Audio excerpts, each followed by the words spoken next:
चलो दोस्तों, तो फिर हम आगे बढ़ते हैं इंस्टॉलेशन की तरफ। अब देखते हैं लिनक्स को कैसे इंस्टॉल किया जाएगा।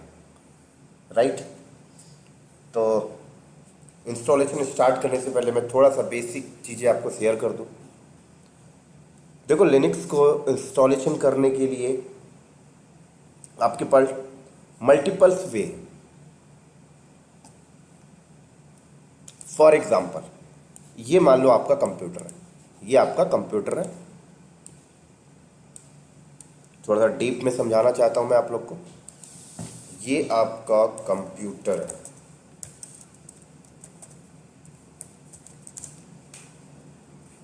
इस कंप्यूटर में मान लो 4 GB रैम है, 500 GB हार्ड डिस्क है और i3 प्रोसेसर है। ठीक है, मान लेते हैं। अब दो तरीका है दोस्तों। एक तरीका तो वो है जैसे कि आपके पास मान लो ये लैपटॉप होगा या डेस्कटॉप होगा, तो आपने इसके ऊपर विंडो 10 इंस्टॉल कर रखा होगा। राइट। तो एक तो वो तरीका है कि आप लिनक्स की बूटेबल आईएसओ बूटेबल डीवीडी लेके आ जाओ या पेन ड्राइव को बूटेबल बना लो और सिस्टम पे लगाओ और इंस्टॉलेशन कर दो। अगर आपने इस तरीके से इंस्टॉलेशन किया तो क्या होगा, विंडो 10 जो पहले था वो हट जाएगा, आपका लिनक्स इंस्टॉल हो जाएगा। लेकिन ऐसा करने से ड्रॉबैक क्या है? देखो, फायदा भी है कि पूरा ओएस लिनक्स का हो जाए, पूरा सिस्टम पे लिनक्स हो जाएगा और आप सिर्फ लिनक्स के अलावा कुछ नहीं चला सकते। ड्रॉबैक ये होगा दोस्तों कि आप अभी बिगनर हो, तो आपको अभी लिनक्स की सारी कमांड में के बारे में आइडिया नहीं है, तो आपके जो पर्सनल टास्क होंगे वो पेंडिंग रह जाएंगे। लाइक आपको गाने सुनने तो आप गाने नहीं सुन सकते। राइट। मूवी कैसे देखते हो आपको नहीं पता लगेगा, कैसे लिनक्स में मूवी ऑन करते हैं, पीडीएफ फाइल कैसे ओपन करते हैं, ये सारी चीज़ें आप नहीं समझ पाओगे शुरू में। तो मैं रिकमेंडेड करता हूं कि ये वाला प्रोसेस, ये वाला स्टेप आप फॉलो मत करो। लिनक्स को इस तरीके से इंस्टॉल मत करो। ठीक है। सबसे बेस्ट तरीका मैं आपको देता हूं। आपके इस सिस्टम पे चाहे लैपटॉप है ये, चाहे डेस्कटॉप है, इस पे जो विंडो 10 पड़ा हुआ है ना, ये जो विंडो 10 इसके ऊपर पड़ा हुआ है, इस विंडोज 10 को आप रिमूव मत करो। इस विंडोज 10 के ऊपर आप क्या करो, एक VMware नाम का सॉफ्टवेयर इंस्टॉल करो, या ऑरेकल भी होता है, बहुत सारी चीजें, उसको आप इसके ऊपर इंस्टॉल करो। क्लियर? या फिर जिनके लैपटॉप में विंडो 10 होगा तो उनके सिस्टम में ऑलरेडी हाइपरवाइजर होता है, आप उसको भी ऑन कर सकते हैं। तो अगर आपने मैं रिकमेंडेड करता हूँ आप VMware को इंस्टॉल करो। मैं बता दूंगा VMware कहाँ से मिलेगा आपको। VMware को इंस्टॉल करो और VMware के अंदर आप वर्चुअली मशीन बना लो। क्या करो दोस्तों, वर्चुअल मशीन बना लो।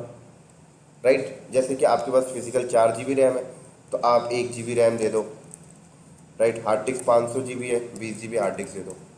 i3 प्रोसेसर 4 कोर का है तो आप 1 कोर दे दो, और ये एक वर्चुअल मशीन आपकी बन गई इस कॉन्फ़िगरेशन की। और इस वर्चुअल मशीन के ऊपर आप क्या करो, अपना लिनक्स को इंस्टॉल करो।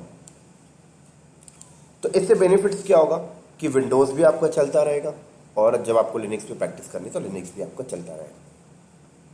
तो ये सबसे बेस्ट प्रैक्टिस है। तो इस तरीके से इंस्टॉलेशन करना है हमें VMware के ऊपर। ठीक है। एक चीज़ मैं आपको और बता दूं, इंस्टॉलेशन के मेथड भी बहुत सारे होते हैं दोस्तों, है ना। इंस्टॉलेशन मेथड मैं आपको थोड़ा सा शेयर करता हूँ, इंफॉर्मेशन, टाइप्स ऑफ इंस्टॉलेशन।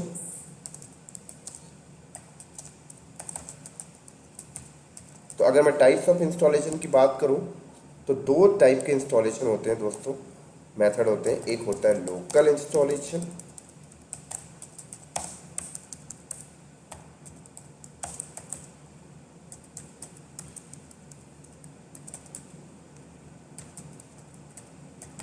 एक होता है लोकल इंस्टॉलेशन, और एक होता है दोस्तों नेटवर्क इंस्टॉलेशन।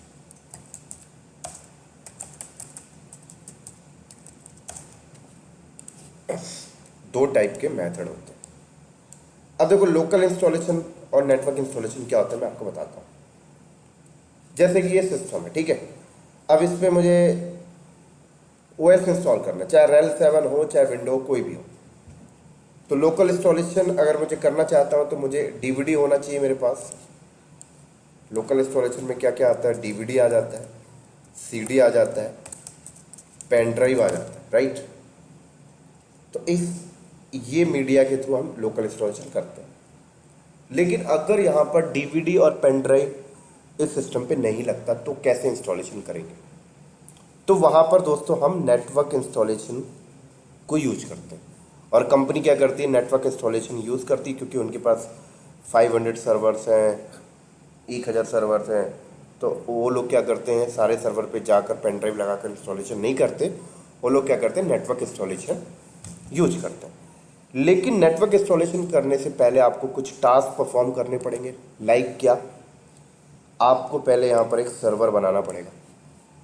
उस सर्वर को हम कहते हैं पीएक्सी बूट सर्वर। क्या कहते हैं? पीएक्सी बूट सर्वर।